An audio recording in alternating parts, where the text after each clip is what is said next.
সুন্দর লাগে না?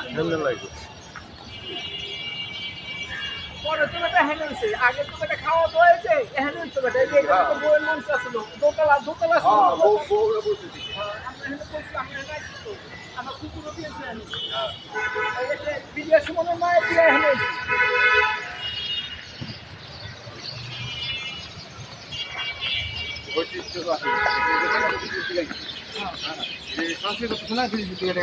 আর যারা নাচতে সাথে জড়িত ছিল একটা ডিসকাউন্ট আছে ওই সময় পড়া ডিসকাউন্ট এটা তো ক্লাব